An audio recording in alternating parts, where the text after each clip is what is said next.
Yo, what's up? Dash Wars Live. Mike the Six Slayer, chilling with my man, Mark the Honorable Villain. What up, fam? What's up, Mike? Number four, man. We got a lot of stuff to talk about, man. Some art, some interviews, and we got a special guest, man. Yes, we got a special guest. Shout out to my man Jason, the Southern Comic Geek. He's going to join us in a few minutes at 6:30. We're going to talk about Comic Art Live that just happened this weekend. We got a jam-packed show, guys. Welcome to Stash Wars Live. Like I said, Mike the Six Slayer, Mark the Honorable Villain. We're going to talk about a host of stuff. But before we get to the script and talk about it all, I just want to do a quick little recap because things have been cracking over in Six Slayer Land, over in Six Slayer Station. And so let's just tell me how was the past week. What did you think about Dan Jurgens? Man, you know Dan Jurgens is one of my favorites, man. So that we got to interview him, and he got to say a lot of stuff about the death of Superman, Marvel versus DC, Zero Hour, man. You know, he's a crisis writer. So all that was fun. One of my favorite things that he talked about was them mixing together, brainstorming of the death of Superman, it being a combination of two ideas.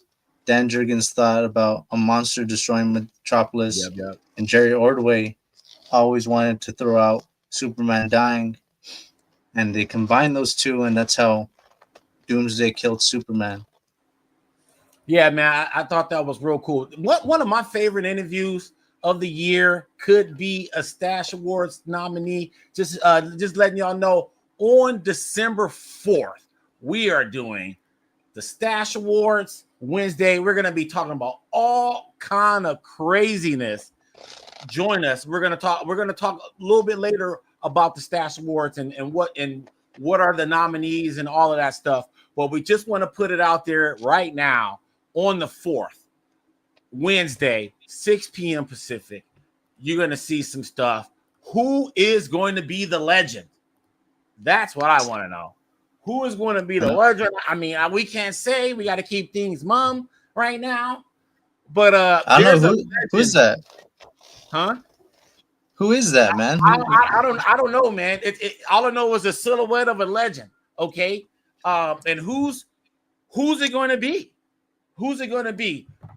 We can't tell you right now. We got an NDA, so we got to keep it on the mum. But there is going to be a comic book legend joining the Six Slayer channel, and he will be producing content weekly. It's going to be insane. So we already got a legend in David Barron doing the process, and then we're going to have another heavyweight banger happening. So if you haven't subscribed to the Six Slayer Station, now is the time. I just got to say this once again. We have a legend coming. We're going to announce it on December 4th, Wednesday, 6 p.m.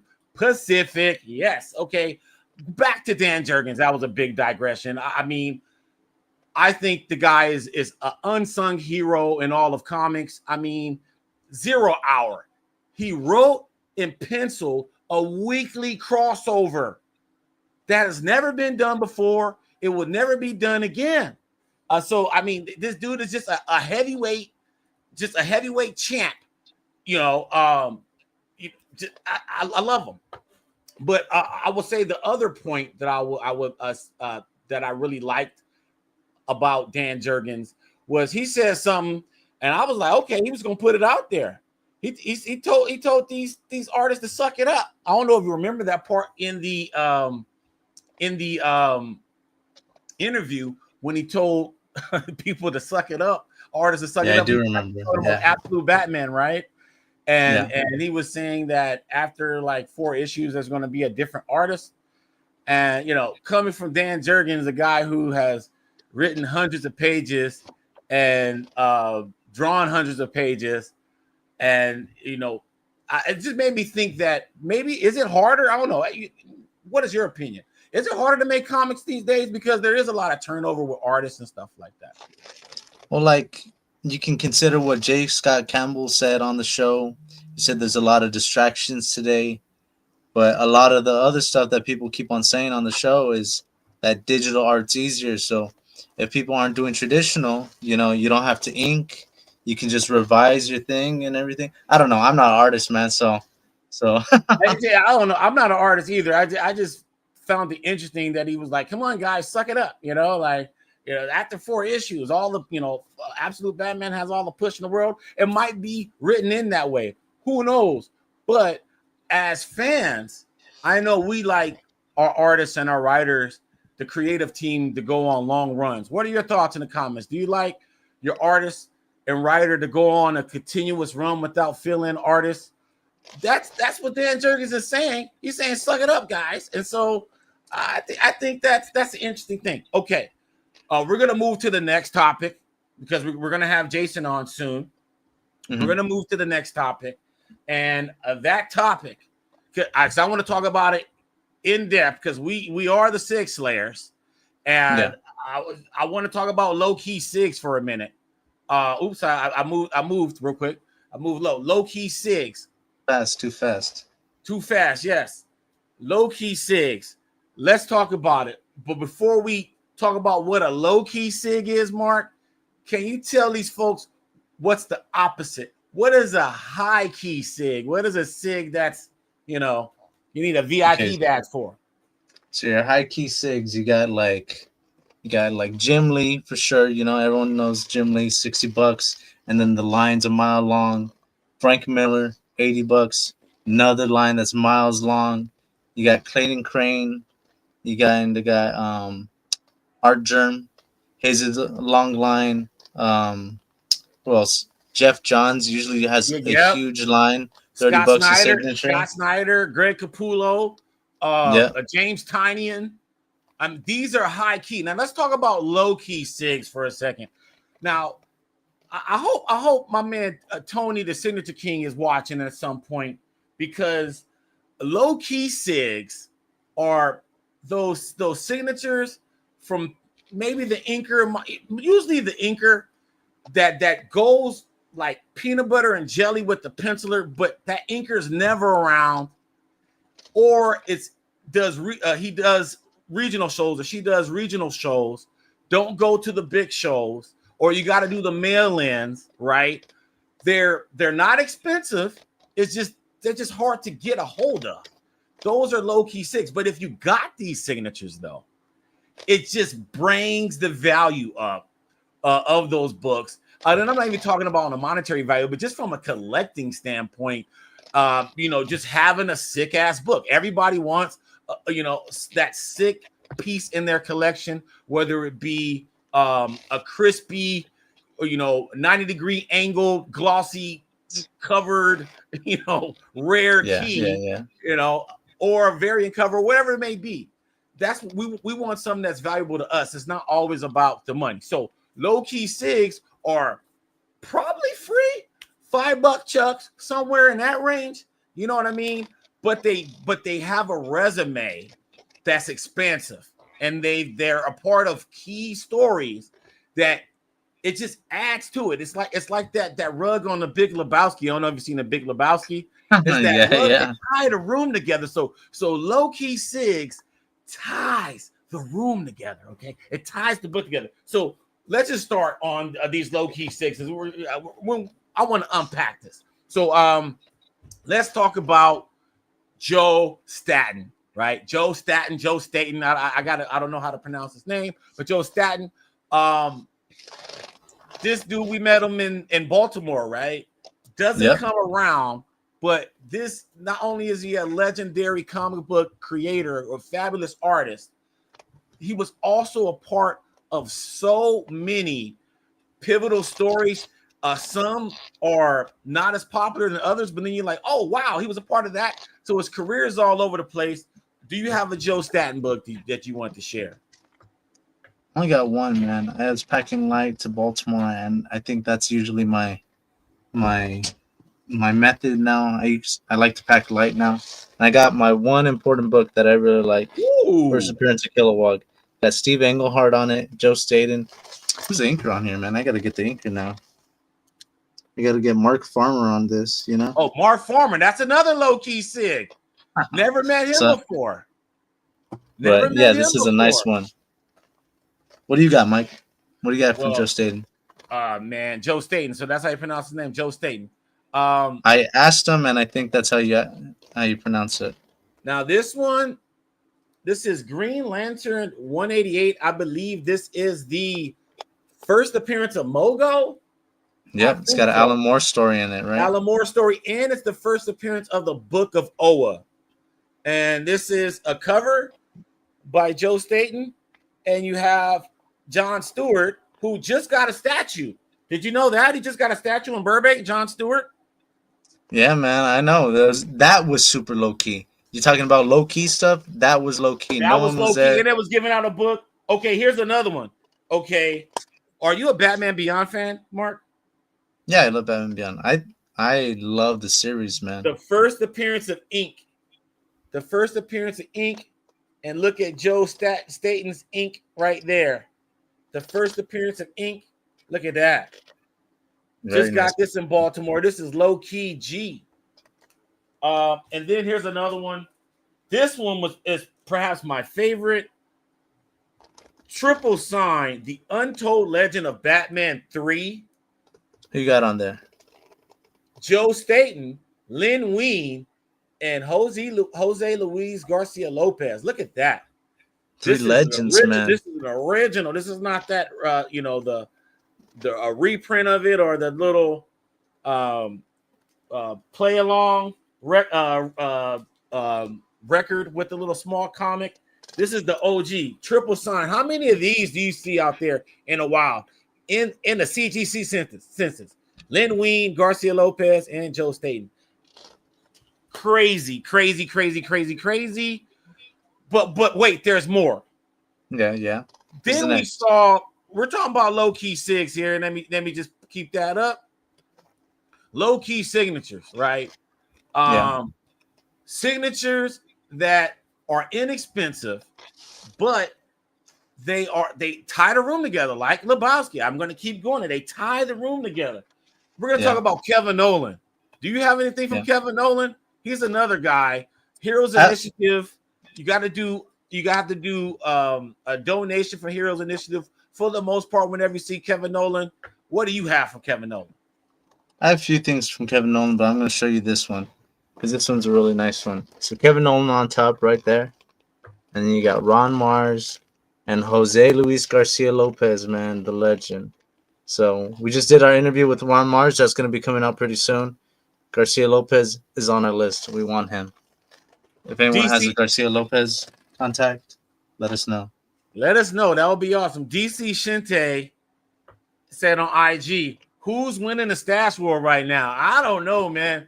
Especially this dude's getting Jim Lee stuff and everything's been all kind of out of whack. I thought I was winning it for a second, and then here this fool come getting Jim Lee. It's crazy. I don't know who's winning the stash war right now. It could be you.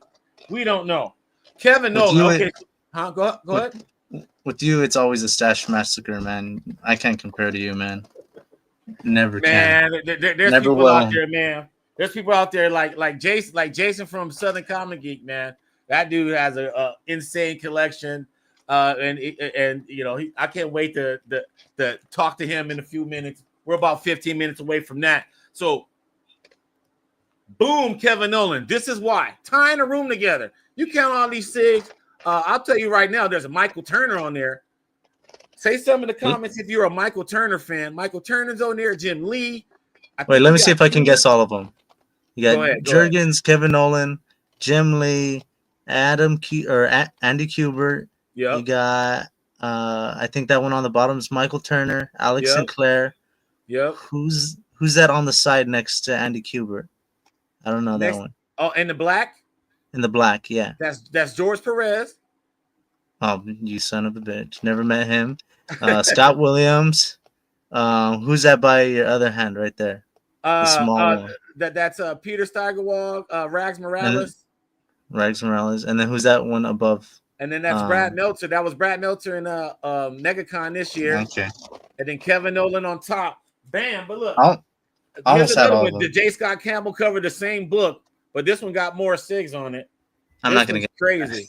I don't even know where Kevin Nolan. Oh, Kevin Nolan's side on the bottom, right there. But yeah, he was having a hard time trying to find some real estate for that. Dude, Kevin Nolan on Batman Black and White with Danny O'Neil and Brian Stelfreeze. This is Batman Black and White number 4 volume 1. I think this is Alex Toth cover. It's crazy. I was gonna ask who did that cover. Alex Toth, man. Yeah, this is crazy. Moving along, more Kevin Nolan. Here we go. Sweater Azrael, Quesada, Denny O'Neil, Kevin Nolan. You have Quesada on there? Yeah, I got Quesada on number 1, but then I got Denny and Nolan on the rest. I need Quesada was expensive, man. So I only got him on 1. But I have Nolan and Denny O'Neil on all 4. I just need Quesada on the rest of the 3. This is a banger. I'm going to just look at this for a second. And yes, it is signed by Brian Ballin as well. Craziness. I think Kevin Nolan's on the 5. Huh? You got Walt Simonson on there, John Beatty, right? Yep. And then Bob Wyachek, who we also saw in Baltimore, Brian Stelfreeze, Jim Lee, Brett Blevins, Brian Ballin, and Kevin Nolan. Here's another one. Woo, woo. You didn't get Kevin Nolan on your Action Comics 1000? I do, man, but it's buried. I wasn't gonna search too hard for that one. Yeah, man. R.I.P. Michael Turner, man, for sure. That dude was ahead of his time. And then this one, last but not least, for Kevin Nolan. I mean, I got more. And then look, where's it at? Yeah, R.I.P. John Cassaday. This is the only time I met John Cassaday. Where'd you see him at? He was at Comic-Con Revolution. Yes. Yeah, I saw him and his line was long, and I said another time, man. And I never got that. Never got that. You have to seize the moment. We're talking about low-key SIGs right now, Stash Fam. We're talking about low monetary value, high collector value, high readership value. That's what we're talking about here. We're 6 layers, so we're always going to talk about, signatures. Boom. I don't think anyone does it as hard as the 6 layers do it. But hey, that's why we have Stash Wars. Say us in the comments. If I ain't lying, I'm flying. If I'm lying, I'm flying, I should say. All right. Now, we went to Planet Comic-Con in Kansas City, right? Yeah. Did you see Rick Burchett? No, I didn't see Rick Burchett. He was on the other side, man, and I spent all my time on one side, man. Man, dudes, those are great SIGs. Talking about low key. What's up? What's up, man? Out there in the A18, my folks out in the A18, I love it. I love them. What up, low key? We keeping it low key, especially with Rick Burchett. I gotta show you guys this. Bam. Some Nightfall issues, man. Yeah, this is Rick Burchett with Kelly Jones and Richard Starkings, man. Did you know Rick Burchett did Nightfall? Ain't that something? Didn't know that. And then, obviously, you got to get him on this. And, okay, this is one of the rare times, Mark, where I get somebody sign a book that he had nothing to do with, and that's Bruce Timm is on this book. But how do you not get Bruce Timm on this book? This book is based on his whole thing. Would you get Bruce Timm on this book? Would you guys have say in the comments if you will have Bruce Timm sign this book? I mean, me personally, no. But you see Bruce Timm, Bruce Timm, and you gotta see the moment, man. If I didn't have anything, hell yeah, I would get Bruce Timm. This was like one of the top 3 books I wanted him to sign. But I got Rick Burchett on this one. Obviously, Rick Burchett on this. But see, here you go. You got Bruce Timm and Paul Dini on there. They didn't do this book. You wouldn't get them to sign this? Honestly, I wouldn't. I live by that rule, man. I live if they don't have credits in there, then I don't get them on the book. But this is the first cover of them in the comic. They created, I know, man. Paul Dini created this character. It's crazy that you have that issue. I can't even touch that issue, man. I don't have the dough for it. You wouldn't get Bruce Timm? Stasham, I need to know. Would you get Bruce Timm and Paul Dini to sign this? That's insane. I mean, to me, that's a no-brainer. That's not a no-brainer. I live by those rules, Mike. Okay, well, they did these books. Dang it. Okay. Bruce For Stephen Paul Dini did this book, Rick Burchett. And this is the third appearance of Harley Quinn. So he signed that. Oh, did you know Rick Burchett did the first appearance of Batman Beyond? I'm talking about low key. This was low key, dude. This was so low key. It was in the cut. It was like you didn't even see him. I can't believe you didn't see him at all. That's an expensive book too, isn't it? This is the first appearance of Batman Beyond. What are we talking about here? On this one here too. Well, that's first a nice appearance one. of I forgot his name. His name. Give me a second. What's his name? Is it Blight? First appearance of Blight. Yeah, first appearance of Blight. Yeah, dude, this dude. This was he was one of my top targets this year, dude. I love Mad Keys. I just don't have any of those issues, man. Dude, that's why you hustle. That's why you dive in. And shout out to Spiro's Heroes. I got a lot of these books from Spiro's Heroes out in Chatsworth, California. They have a deep back issue collection.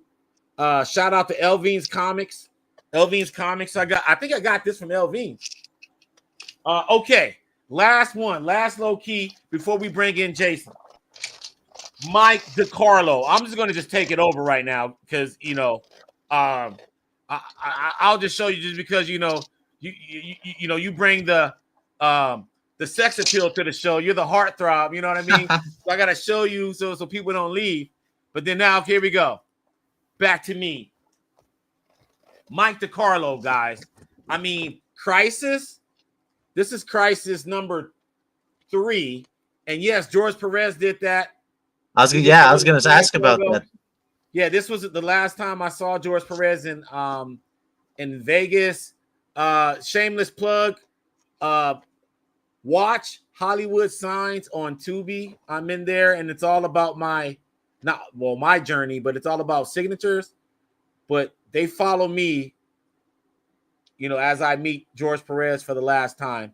But this is Mike DeCarlo on that. Mike DeCarlo on another Crisis. This is, I believe, number 4. And I have all 12 issues of Crisis signed by Marv Wolfman and George Perez. Then, I mean, come on, dude. Triple signed. First appearance of Nightwing. Mike DeCarlo, I think Fan Expo Philly. Fan Expo Philly was low key. That was a low key show, but had bangers like Mike DeCarlo. Shout out to Ken at 4C Comics. He worked out mad deals. How many people seen a John Byrne sig with Mike DeCarlo? Did you buy it with John Byrne, or have you seen John Byrne?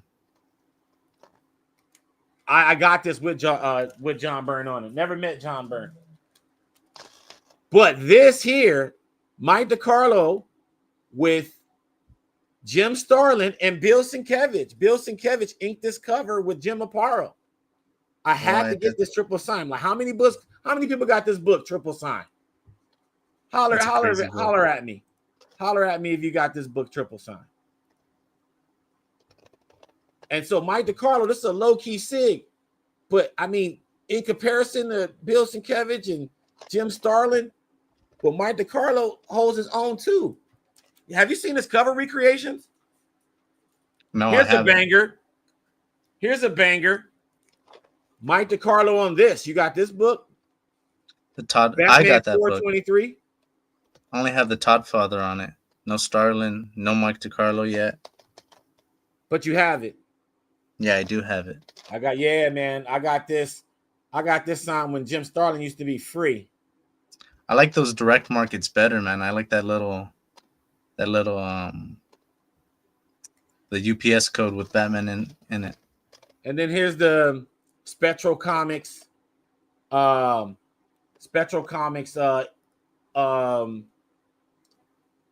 variant I got, and got Todd McFarlane, and Todd McFarlane did the little bat doodle on there. But then you got Mike DiCarlo right there. I still need Jim Starlin on this one. And then it's about to get nuts. Death in the Family, Jim Aparo, Starlin, Mignola. Quadruple signed. Death in the Family, quadruple signed. Mike DiCarlo was the last one added. He tied the room together. How many people seen Death in the Family triple sign?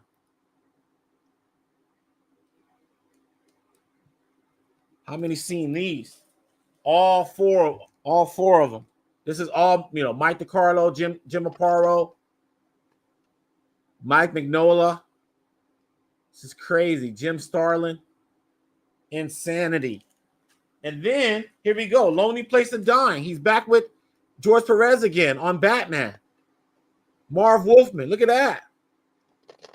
Triple signed. How many people seen these books triple signed? These are like, I know nobody cares about DC. I know I'm living in a Marvel world. But even for Marvel fans, these Batman books are signed by some heavyweight guys. But low-key Sig, man. A low-key Sig.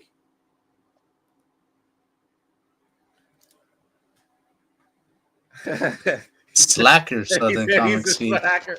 And then look at this one, though. Look at this George Perez Sig. I got the full George Perez Sig on this one.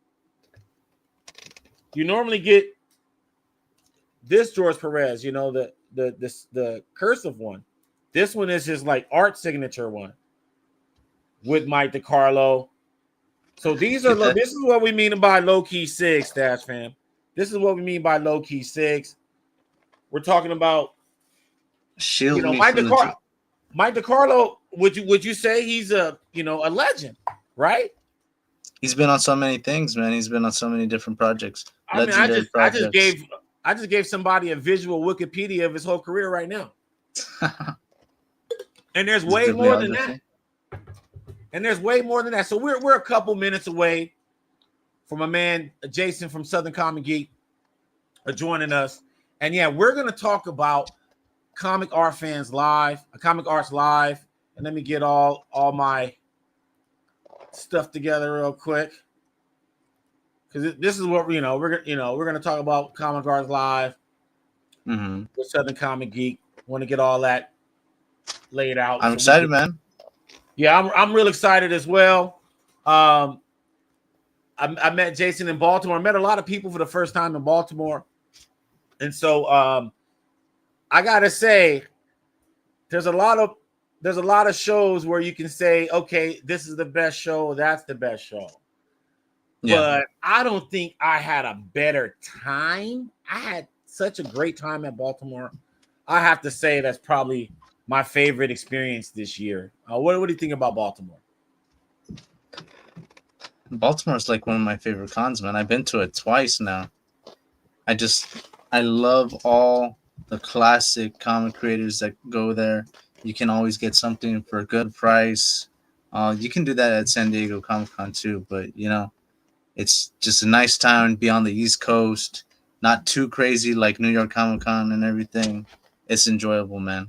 I really like it. My man Endless, shout out to him. He said Baltimore is always a good time. He said he wish he could have gone through the CAF Live. Yes, we're gonna talk about CAF Live.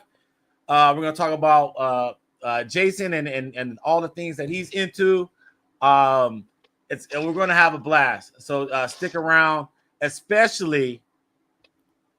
Oh, hold on. I gotta read this. Heroes edges out Baltimore. Close second. Okay, see, I haven't been to Heroes yet, so that's that's debatable right now. But the list from Heroes of this year looked like San Diego. It looked like just the volume of people. It was just artists everywhere. It was just San Diego. You have to look at the HTML code, the back end of the net to see who's actually there, because they're not going to announce everyone. But once you know how to crack the code of San Diego, they have a bunch of people there. But Heroes is the first show that I've seen where it just has just hella people. Well, Mike, we still haven't gotten international. We haven't turned into Stash Wars Incorporated. I'm gonna go check out Luca at some point, man. Yeah, man. Yeah, what up, Tanito73? Thank you, brother. Thank you. Are we about to bring Jason on, man? Let's go. Let's get him on. What's up? The rookie What's up, mistake Jason? by keeping the mic on off, rather. What's up, Jason? How you doing, brother? Man, it's great. Thanks for having me on. And in honor of being the first time on the show, I've got a wall plastered with nothing but Sig signed books. Yes. Just a fraction of the collection there. And so, yeah. I love it, man. We you know, before we dive in and talk about Comic Arts Live, you know, you gave me a perfect segue to talk about signatures and stuff.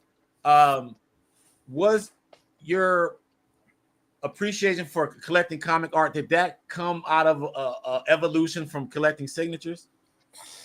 So, you know, as everybody a certain age starts, you know, they collected them off the newsstands, right? So Yeah. when I got back into collecting, you know, I went back to a lot of those deals.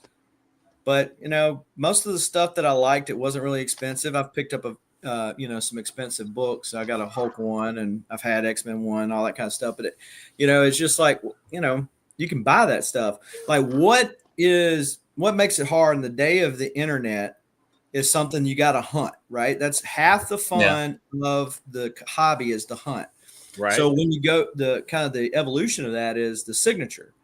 You know, where you got to go to 7 different cons to get something to get signed. And then you got the whole story behind it, because there's no story behind finding some random book on eBay that's listed there 50 times a day. Right. Right. Yeah. And so similarly with art is the hunt, you know, especially if you're certain pages, certain scenes that you remember or that you really like, you know, there's places like CAF to look for that kind of stuff, but you got to look outside of that. And you mentioned a lot of great places like the Original Art Expo in January as a good place, because not everybody puts all their stuff on CAF, as I found out. But, yeah, man. It's so all right. So when did you start making the evolution into collecting art? And do you have like a kind of a philosophy? I always ask this question with collectors. Is there like, do you have some kind of philosophy, some method to your madness to your collecting? No, my madness is my method. And so my method is madness. You know, I've gone through several evolutions on my art collecting, just like everybody does on their comic collecting. Like, okay, when I collected my full run of Hulk, what do you do now? Right. And so, you know, you kind of go through these evolutions in these states. So I've tried to narrow my focus. I haven't done a very good job. If you've looked at my my CAF page, you'll notice that I have several different little fandoms and hobbies that I'm in the middle of. But yeah, even on my art, I like it to be signed. And so I like to take that art back, because then the artist is like, man, I remember this page. It's amazing how their memory is. They're like, okay, I remember I was drinking a cup of Maxwell House coffee, even some of them, and you know, how this was happening and that was happening. And to get that similarly with the books, you get that with the art as well. And for them to see something that they don't see, you know, I'm sure Greg Capullo gets tired of signing Batman #1s at some point, right? Right. You know, I want to see something that I, you know, poured some sweat over, and I remember that exact page. There's only one of them, so. That's part of the awesome. hunt. Oh, I'm sorry, Mark. All part of the hunt, man. All part of the experience. All part of collecting, man. All good stuff, man. Yeah. So you mentioned your CAF page. I snapped some. I snapped some shots from your CAF page. Some of the ones that you shared, and then some of the ones that I was just like, wow, these are cool. And so we're going to start with this one, which is something that you shared. Yeah, this is one of my favorites. Yeah. And this is Sean Gordon Murphy. Yeah, so this is the latest White Knight of his White Knight universe. And so I'm in several different chats, and somebody went to the Lake Como art show last year and went through Sean Gordon Murphy's book and just kind of shared the video of it.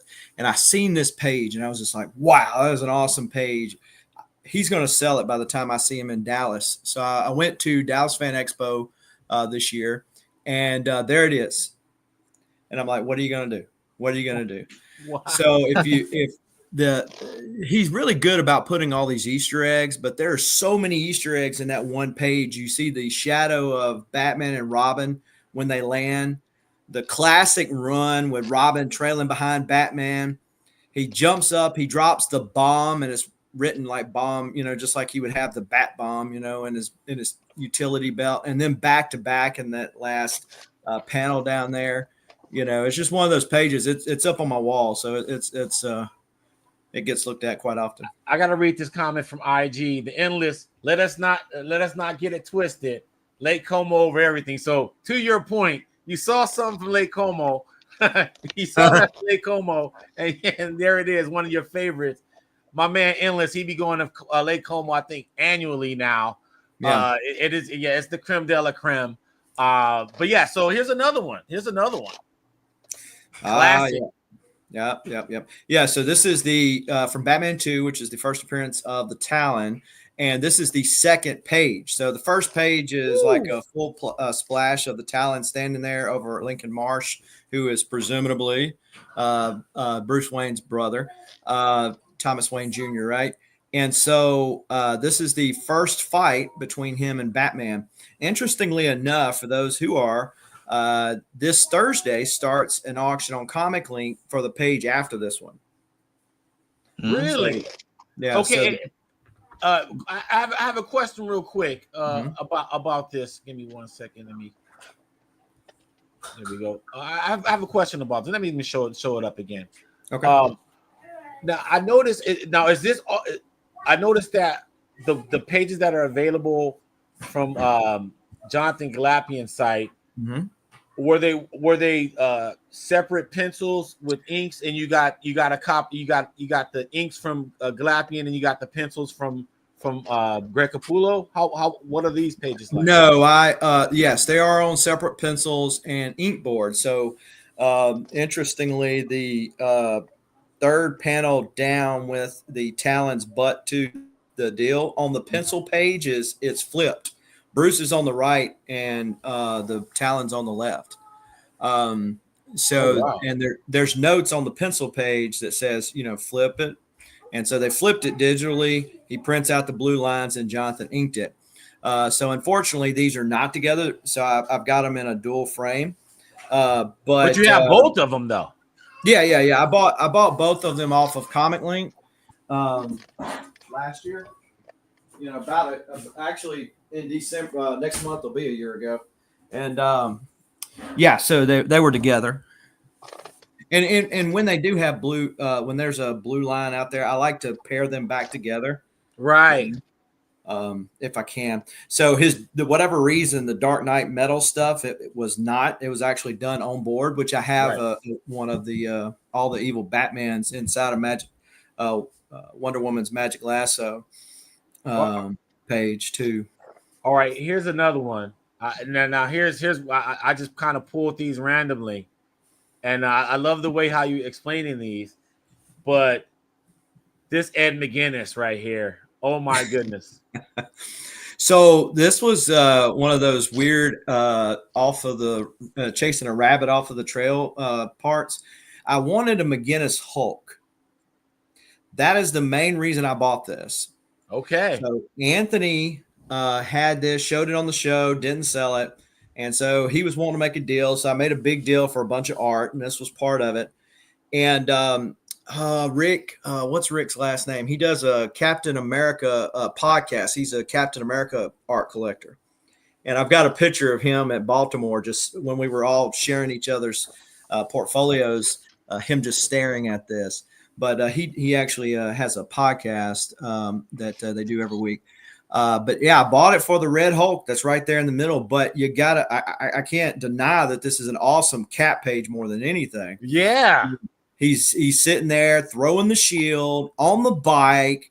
I mean, like what? How could it get any better? And little known fact, unless you read the story, Cable is up there at the top of that building that you see the N word of Marvel. Right. There. So yeah, he's about to snipe them out. But yeah, originally I bought it just for the Hulk page center. Man, this to me, this is like a perfect double page of Ed McGuinness. Ed McGuinness is like my first favorite artist when I started getting into comics, man. I love the Superman, Batman, Public Enemies.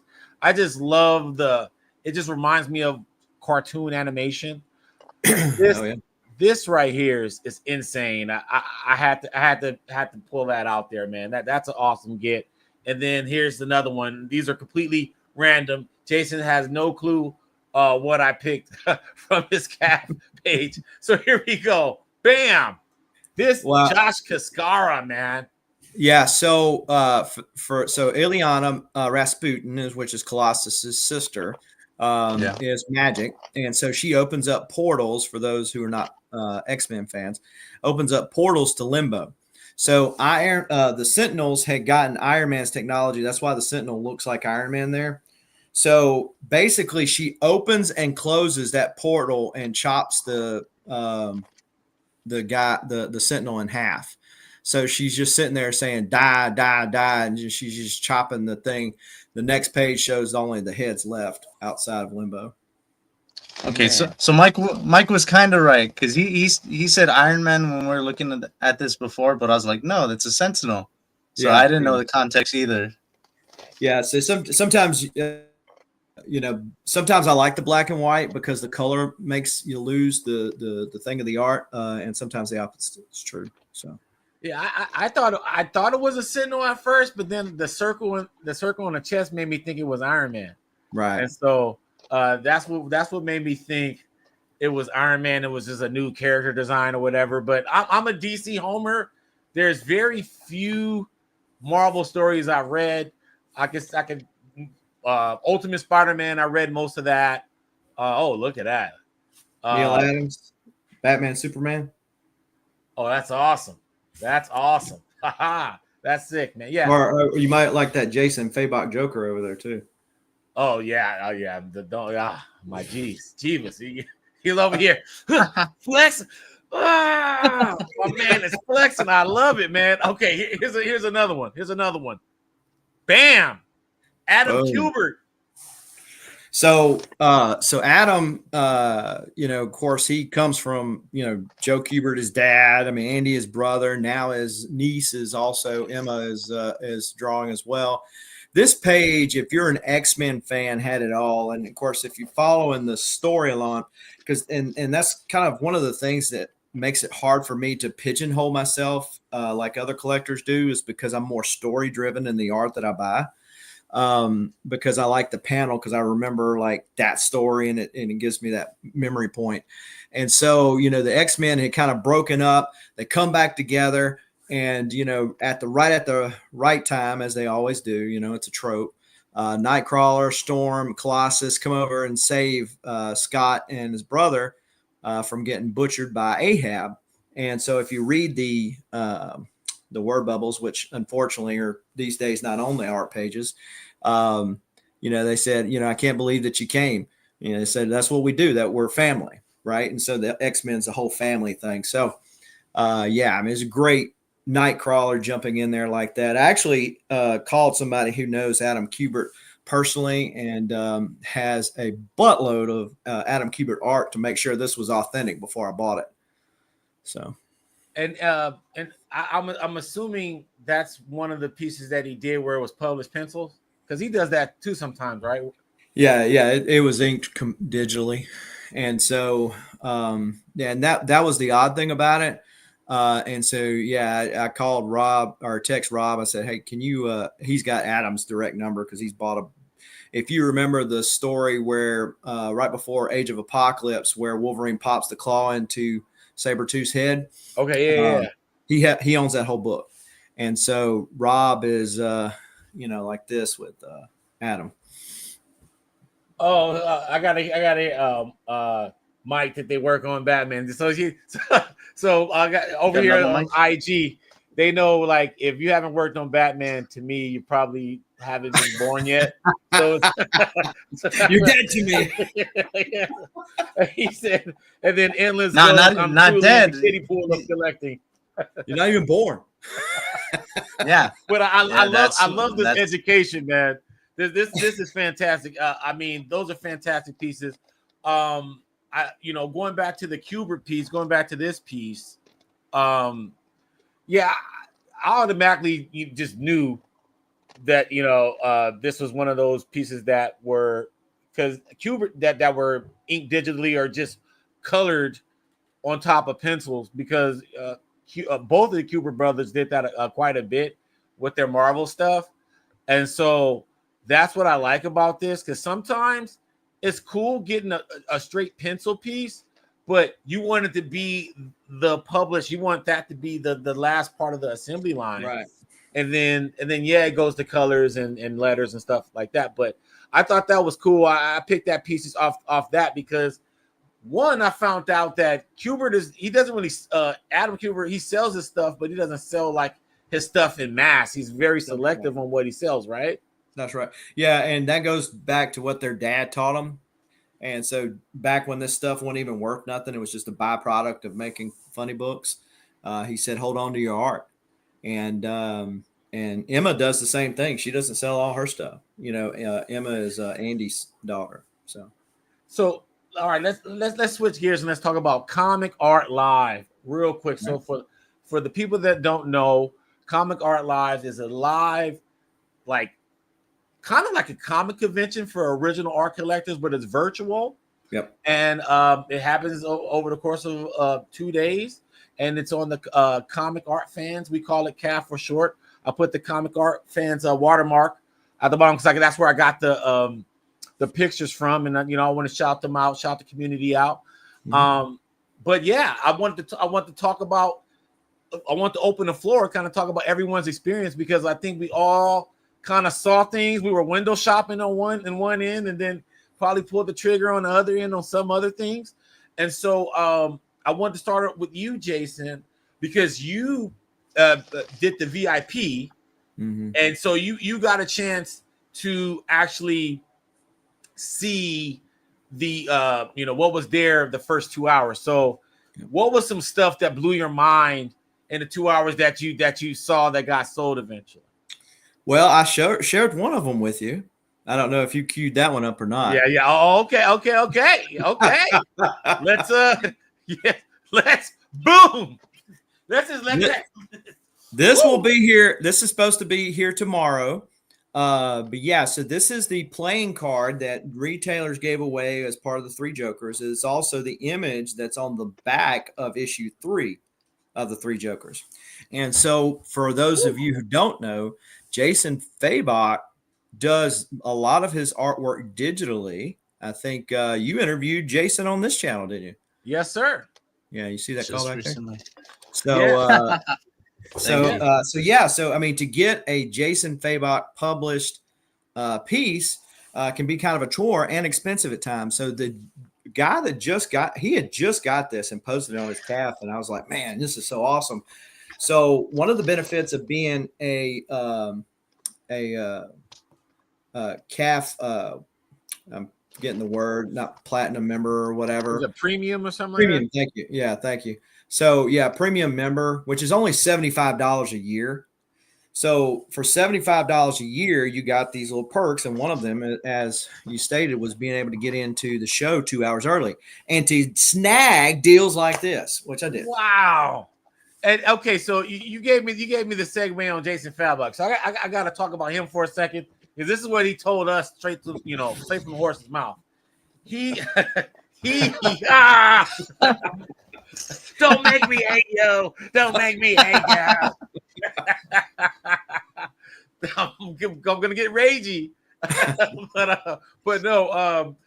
What he said on the show that I thought was interesting. One, what you said, Jason, is that he does most of his pages digitally, but he'll do covers traditionally, and he does not sell. He doesn't really want to sell his stuff. He wants to give his art to his kids. And so a lot of times, as you know, he'll do these shows and he'll have some made stuff. He doesn't do con sketches at all, right? And he'll have like maybe he'll have a portfolio and has like maybe 6 things in there, maybe some doodles or whatever. But he'll have like 3 things that always get sold, and you have to be like the first 3 people in line, or you shit out of luck. You know what I mean? So to have that is insane. Okay, was there anything else that you didn't get from there that you were like, oh, holy snap? Oh, look, I've still got save pieces. So once the show's over with, you can go through there and save it. And going back to one of the benefits of Comic Art Live, a lot of there's dealers in there for sure, and there's people that are trying to overcharge for their art, whatever. But a lot of it is just people that are collectors for whatever reason wanting to move the stuff into a new piece. Okay, so they're like, hey, as long as I break even, I'm cool because I need to take this money. I want something. I want more now. So it's just like old school comic book, trading. And so yeah, I was able to pick up a Mike Perkins Swamp Thing page, which was amazing. And then I also picked up another X-Men page. Almost picked up a John Byrne page. Maybe that deal will eventually go through. But so after the show is over with, if you all your saved pages or throughout the whole show, because I sold 4 pieces myself. Okay. And so throughout the show, like you can send like emails, hey, if you're interested, 10% off this thing. You can see who's like interested in it, engage, especially if you're trying to really push some stuff out and make some money. And so you get all these deals throughout the deal, and you can even now go back to the save pieces and see what's still sold or what's not marked as sold. So maybe I got an offer today from somebody that was, saying, hey, I'll sell this for this price if anybody's still interested. So you don't never know what is still be left to be done out there. But Mark. Okay, what you saw, because we, what you see, we're gonna talk about stuff that we get. What did you see there that you were like, holy crap? Man, I was looking at the crumbs, man. I started from 0 and I stopped at 500. I didn't see no Court of Owls page. I didn't see no Red Hood page and stuff like that. That's what I'm saying. So both were there. Both were there. Court of Owls? There was a Court of Owls page? Yeah. Oh, yeah. There was a Court of Owls page. Yeah, I did see that. Cool stuff that I saw was like a Dustin Nguyen sketch of like Batman, and like from Mad Max. There was a Michael Avon Oeming like sketch. There was a Tony Moore sketch of what's the book that he does with Fear Agent? A Fear Agent. I saw little sketches. I really didn't see any good good priced pages, and I did pick up something myself though. Me and Mike will talk about what we picked up though. Yeah, we were gonna talk about that in a second. I'm just talking about all the stuff because I look at everything. I wanted to see what's there, what people are bringing. I'm looking at the difference between like the average stuff that they have on the CAF website versus what's there just for that weekend. So I just want to see what the limits were, what the extremes were. Mm-hmm. And the most extreme thing I saw that I was like, holy cow, was a Hush story by Jim Lee, and it was like $100,000, and it was like I think 8 pages or 6 pages or whatever, but it had damn near every character in there. Inked by Scott Williams. It was crazy. I was like, whoa. What book is that from though? It's one of these Batman 608 things, where they have like an extra story, a Hush. It's a newer story. It came out in the last couple of years. And then another one I thought was cool, Doug Mahnke, Batman 635, early, the first Jason Todd appearance. That thing was like $30,000. It was crazy. Well, the cover to the first appearance of the Red Hood that Matt Wagner designed just sold on Heritage. So, oh wow, dude, you know how much it sold for? I'll look it up, but yeah, that's crazy.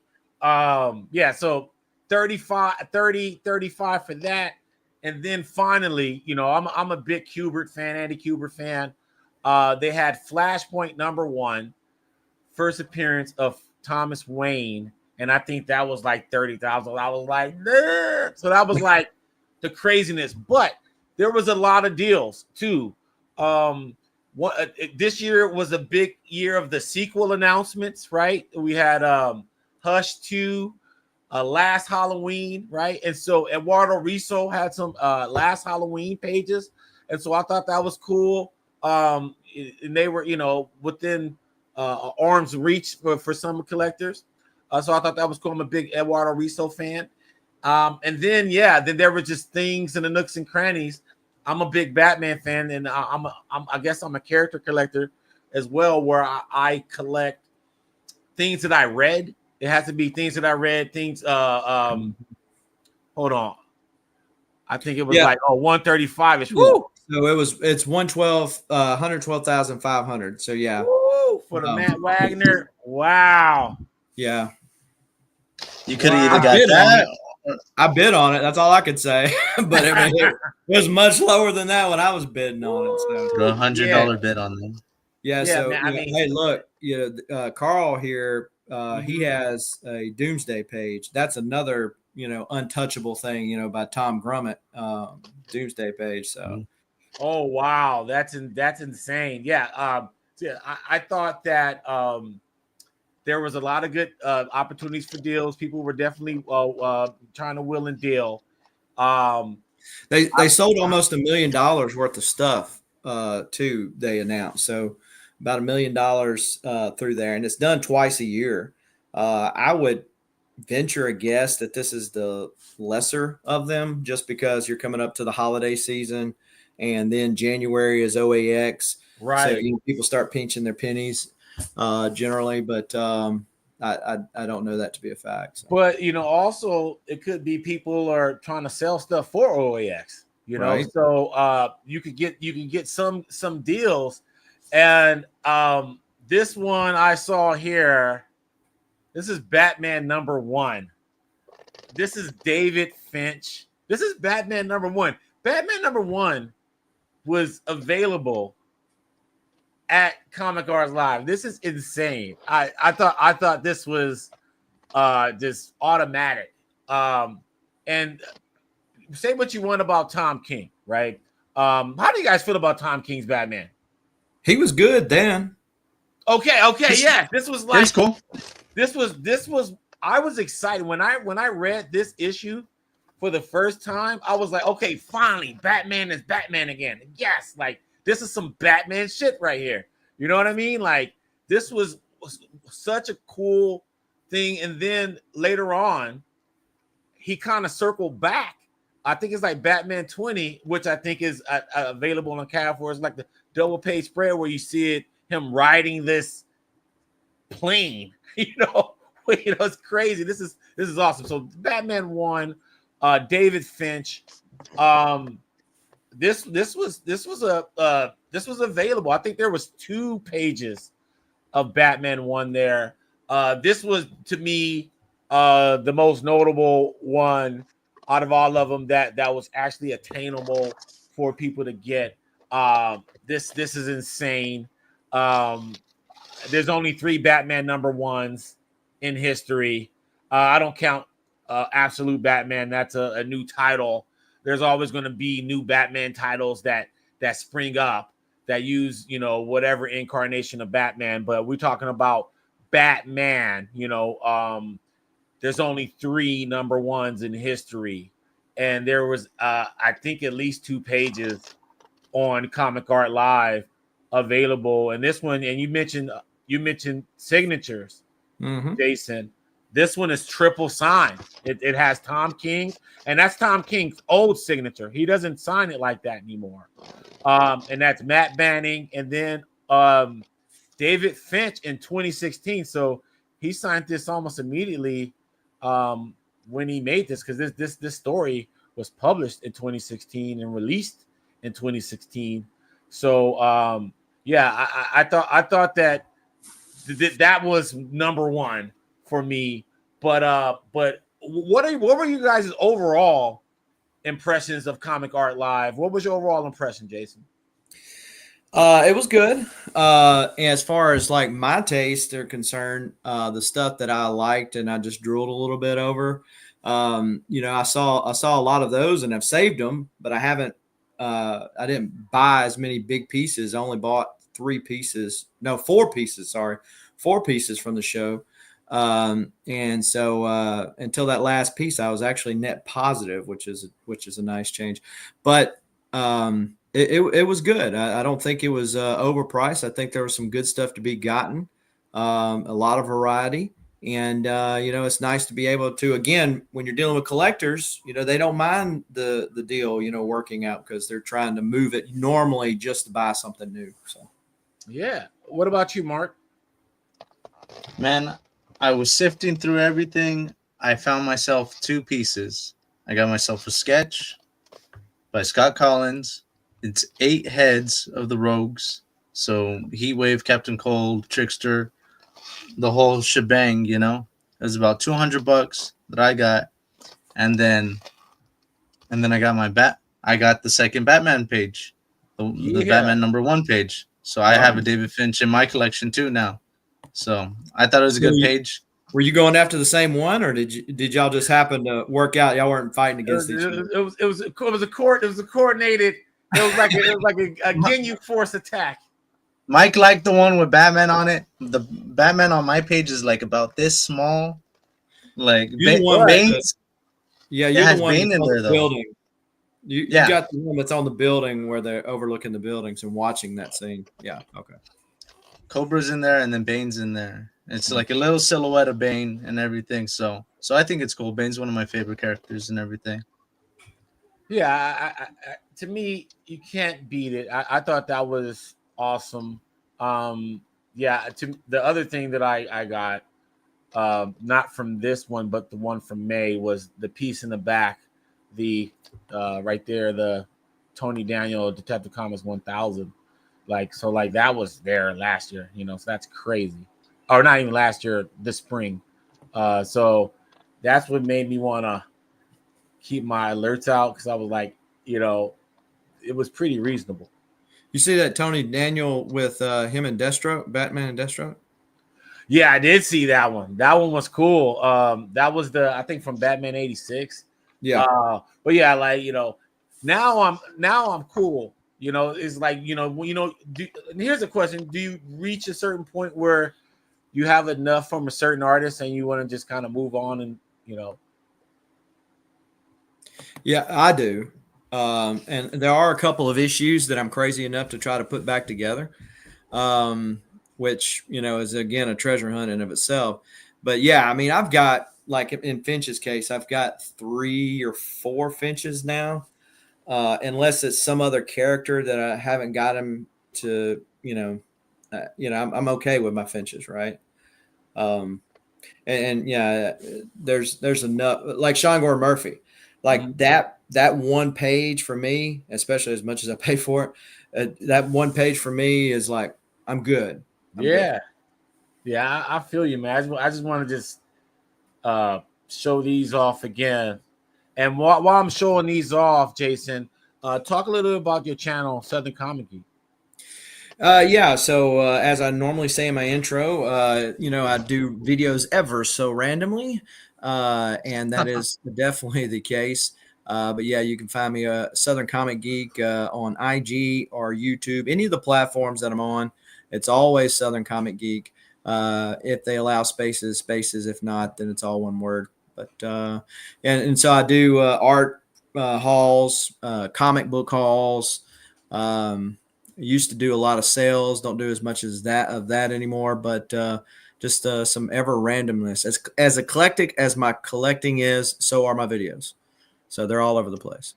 So generally, some people say, "Oh, I'm only a DC guy," and some people go, "I'm only a Marvel guy." And and for those who don't know, I'm also a Valiant guy. Okay. And so I've got so many fandoms that I can play in those pools with. It's like I don't have to be that kid that's like, "You're my only friend." You can have multiple friends because you got multiple pools you play in. So yeah, man. See, for me, that's why I like to know a lot of people, man, because I'm so like this, And you know how comic collecting is when you're like buying the stuff every week and stuff. There's so many ways you can go down a rabbit hole or a gimmick, and you end up buying stuff you don't like. So I was just like, you know what? I'm just gonna just stick to DC, and then my friends have recommended some stuff along the way, and then I'll just buy the trade. And then so that's how I read. Like I'm a huge Garth Ennis fan because of his Punisher Max. I think that's one of his one of his best things he's ever written. One of the best things the Marvel ever came out with was that Punisher Max series. I mean, it was like watching a movie. Every trade, I loved it. But yeah, I got to give myself credit too. This year has been a big Image year. Ghost Machine, a lot of those Ghost Machine people made me kind of migrate with them. I just picked up Rockefellers today. That just came out. And so I was able to pick that up. And I picked that up surely because of Francis Monopole and Peter Tomasi. Peter Tomasi is one of my favorite writers ever. And Francis Monopole is a great artist, but he's such a cool dude. Like, he's one of the coolest people to talk to, one of the most enthusiastic people you can meet in all of comics. And so I was just happy to go get it today just because I know how much it means to the both of them and how much Ghost Machine, as a initiative means to all of those creators there. And I've been a big fan of all those guys. So I can say, yeah, man, I did branch out a little bit and get some Image. I got Farrell. Tony Fleece and Trish Forstner and Tom Rodriguez. So I did get some stuff. But yeah, man, I'm DC, man. I'm DC all day, especially when it comes to collecting signatures and stuff like that. I'm still put it this way, I'm still working on my X-Men #1. Like my Marvel, like I have a X-Men #1, and like I have Claremont on it. I have Scott Williams on it, but I'm never putting that into my runnings for Jim Lee. You already know what it, how much Jim Lee costs or what you got to do to get a free Jim Lee. You know what I mean? That's gonna be the next documentary. What do you have to do to get a free Jim Lee? Well, yeah, and talking about price, I growing up, I was a big X-Men guy, and I do have a lot of X-Men in my collection. But in the art realm, some of it just kind of loses its luster when the prices go like so outrageous. I'm like, I can get Valiant pages way less expensive. They mean just as much to me. DC is still underpriced on most things. You get to like some of the big stuff like the Death of Superman or Nightfall or some of that. It's not. But, by and large, compared to the Marvel, it's still inexpensive. So that has helped pigeonhole me to certain areas of fandom. I'm happy with this. To get this, there's no way in the world I would think, oh, I could own a page from. It's like it's like a relic to me at this point. Like for me, I would say the range for me has been DC, but modern, but from pre-New 52. Okay. Pre-New 52. So I don't have too many post-New 52 stuff. So it hasn't, but it's like, from 2006 to like 2010, like just before, like that's like my sweet spot. Like right after Hush, 2002 to 2010. That was a big like era for comics all around, for indies, for Marvel, for DC. So a lot of the art from that era, I think, is also to me is my favorite. People have their favorite artists that are great, that are pioneers, and blaze the trail. Bernie Wrightson comes to mind. Like this guy is just so great. But to me, the 2000s represented like where you had the whole coalescence where you can like color the comic phenomenally as well. And so you got the best of the Image. Like imagine if Alison Clare could go back and color the X-Men stuff with Scott Williams. Like it would be crazy. Like it would be next level stuff. And so I think that era kind of ushered in the digital coloring in mass. And a lot of the artwork coming out yeah, I like, like I said, Tony Daniel and even Jim Lee and David Finch and Fabok and all those guys. Like, so that era, pre New 52 or Rebirth, But yeah, That man. was a height in comics, Mike. That was like Jeff Johns, Grant Morrison at DC, Brian Michael Bendis, Jonathan Hickman at Marvel. That's when I got into comics. I'm a bit younger, and like that's the stuff that brought me into it. That was a very big high point of comics. Mike has widened his taste. I have. Thank you, man. Thank you, Endless. I'm trying to be a Renaissance man. But hey, Jason, man, I want to thank you for joining us tonight, man, and sharing your collection with us and the Stash fam out there. I want everybody that hasn't already to go over to Jason's channel, Southern Comic Geek, and subscribe. Please subscribe to us all. Because we want to keep this community tight and potent. And what I mean by that is showing heat, showing bangers, because that's what we all about. That's what we're all about here with Stash Wars. And you have my man. I just have to insanity. That's Mic Drop. That's Jordan Game 6. I mean, yes, dude. Oh, you out of there, man. Like, dude, man, like, I'm trying to get along with you, dude. But, I'm trying not to hate you. You know what I mean? The Joker. I'm trying, Jason. Man, I'm just glad I was able to pick that up. I mean, that was like a surprise as I was trying to pre-fill all that stuff out and get it sent in to be able to score that. I mean, I love that story too.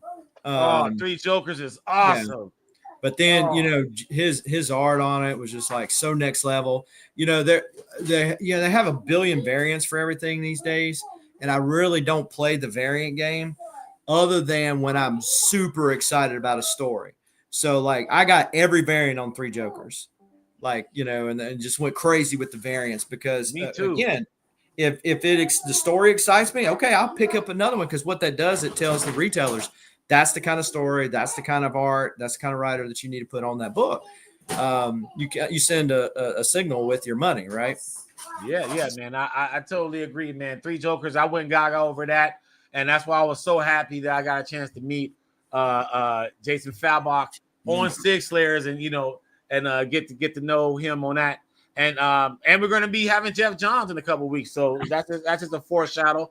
So you'll be able to get the creator of the Three Jokers on the Six Layer Station. So if you haven't already subscribed to Six Layer Station, do it right now, okay? And please, if you are on our side, hop over to Jason's side, Southern Comic Geek, and subscribe on YouTube as well. Jason, thank you so much once again, brother. I will be in touch right after this, my man.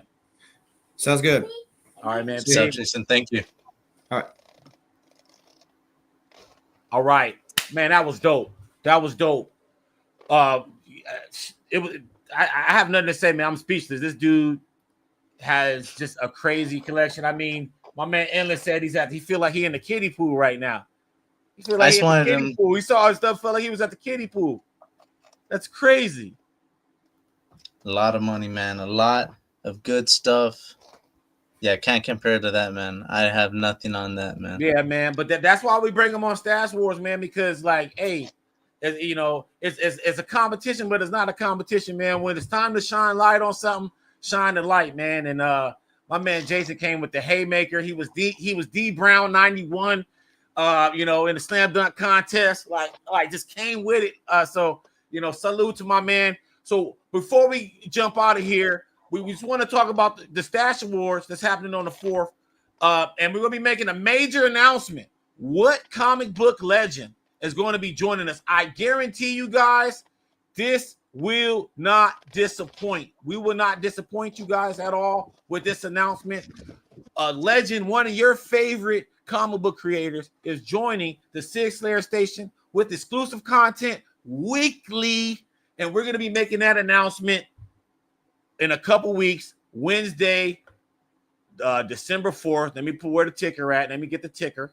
Wednesday, December 4th. You don't want to miss this extravaganza. I guarantee you guys, you don't want to miss it. It's going to be awesome. So we're going to talk about the Stash Awards. What's up, Mark? What you thinking about? Man, I know who it is, but I still don't know who Silhouette that is, man. Like, Hey, you man. haven't. Hey, you don't know Silhouette, and and you would never know because it's a weird picture. Shout out to Mike's, our graphics department, Mike, even our graphics department, man. He did that, and I was like, dude, make sure it's an obscure picture because art fans, they know their art and stuff. And so so I'm glad that you don't know Mark because for you guys, He's not telling me, man. I'm not telling know nobody. who the hell that is. Yes. The artist that is joining Six Layers did this, and this is a silhouette, and I got another one for you. So we're gonna keep it a mystery all the way to December 4th on Six Layers Station, Stash Wars Live on IG and on YouTube. So we're gonna talk about the Stash Wars real quick because we've been all over the place, right? Mm-hmm. So we're about to explain the Stash Wars. You guys will be able to vote for the winners. We're going to have the nominees of the Stash Awards in Stash Wars stories starting next week. You'll see them. All the people that rock with us vote. Whatever you guys decide, it's going to be a bunch of polls. We're going to have some polls also on the Six Layer Station on YouTube. I'm going to tally up all the votes, and then they will be the winners of the Stash Awards. What are we talking about, Mike? Let's explain the categories real quick, right? So onslaught of the year, meaning who do we go ham on? What do we get the most SIGs from, right? Onslaught of the year. We've been at so many shows across the country. We're going to show you videos of clips of the nominees in the stories, and also you'll be able to vote in polls on the Six Layer Station. Vote for them, and then the winner will be announced on December 4th, onslaught of the year. Best con interview, right? So we've interviewed Todd McFarlane, Mike McNola. Who else, Mark? Who else we interviewed at a convention? At a convention, yes, we have sir. Derek Robertson. We have Daniel Warren Johnson. We've had Stan Sakai, man. Everyone, man. Kevin you Eastman. name them, you like them. Kevin Eastman, man. We probably interviewed them, man. Jeff John. So you guys will have a lot to choose from in that department. Best con interview. You will have clips up on the Six Layer Station. Best con of the year. Is it San Diego Comic-Con? Is that the best con of the year? Is it MegaCon? Is MegaCon the best con of the year? Is C2E2? Is that the best con of the year? Is Baltimore? Is that the best con of the year? Heroes Con. So on and so forth. There's a bunch. We'll all have them up in the stories on Stash Wars Comics on Instagram, and we'll have polls up on YouTube. Six Layer Station. The funniest con table. Oh my God. Brian Azzarello showing me Batwang. That was insane. That was the best. That was the best gag ever right there. This dude, what did it say? Pause, best gag ever. Pause on the Batwang. Jesus. I'm out here flagrant. Best SIGs of the year, right? Did you get any Frank Millers? I got one at MegaCon. I got one at MegaCon.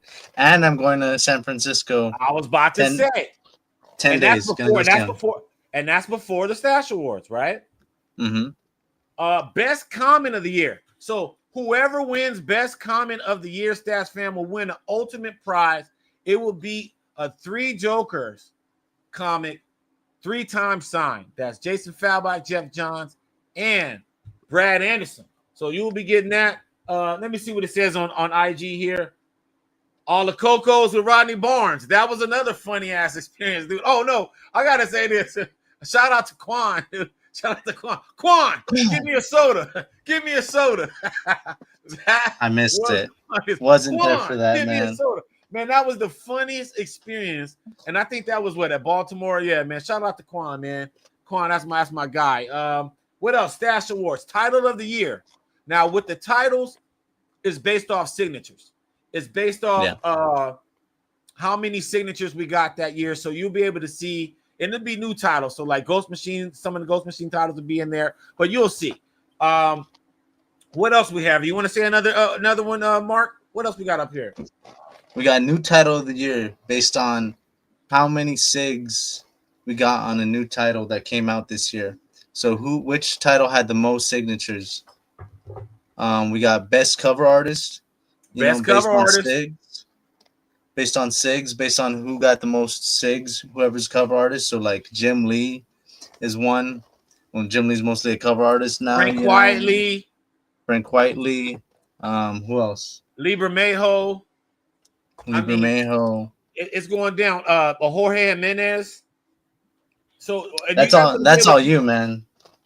You guys will be able to see videos of these and vote on them on Stash Wars Comics. So if you're on IG, you'll get the best experience for this to vote because they'll be all on the stories, but there'll be picture polls on in the community and in the post on the 6 Layer Station and YouTube. So head over to Stash Wars Comics and follow us there because a lot of these categories will be there, and it's gonna be fun. I mean, all this stuff you'll be able to see all of the visual representation of this on Wednesday, December the 4th, and we'll be showing this the Stash Awards. All of these will be revealed then, but you guys will have an opportunity to vote on all of this stuff in the story starting on Monday in the stories on Stash Wars Comics and in the polls on the 6 Layer Station on YouTube. So I'm going to let you guys know this. And before we get up out of here, Mark, I have to show this once again. We have a legendary artist coming to the 6 Layer Station. Who is it? Who will it be? Doing bangers, all kind of bangers. We already got my man, David Barron. So don't forget to watch the process. Speaking of Frank Quietly, David colored a Frank Quietly today. You can see that right now. One of the best 7 minutes you'll spend a day is watching David color Frank Quietly's Batman, Superman, especially if you are an all-star Superman fan or just a Frank Quietly fan. We have that available right now, today. Every Wednesday, though, 2 p.m. Pacific, we have the process with David Barron. So we have all kind of original content with some of your favorite creators. And so you don't want to miss this huge announcement. Which comic book legend is coming to 6 Layers? This could be the first appearance of the year. What are your thoughts, Mark? Man, I want to know whose silhouette that is, man. I want to know. I'm being left in the dark here, man. I'm part of the show. What the hell? Let me know. I'm even keeping that on the hush. You're gonna piss me off with the other silhouettes. I'm gonna be like, who the hell are these characters, dude? But I'm excited, man. I'm ready to see what this guy's got, what this guy's gonna bring to the channel. I want to see how the numbers go, man. We appreciate everyone who watches, everyone who likes, everyone who comments, man, everyone who subscribes, man. We're so thankful. The channel has built up so much in the past year. So thank you to everyone. Months, man, like 4,000 subscribers in the past couple months, man. So big shout out to all the people that just got on board with the 6 Layer Station. I guarantee you guys, if you haven't subscribed now, you're gonna subscribe in the next couple weeks. I guarantee you, it's gonna be that big. It's gonna be big. I don't use legend lightly here. This dude is a freaking legend, and it's gonna be an honor to collaborate with this guy. I can't wait to reveal what's happening on the 6 Layer Station during the Stash Awards. So you don't want to miss the Stash Awards. Comment of the Year is going to win a prize. And then we also have a youth art contest.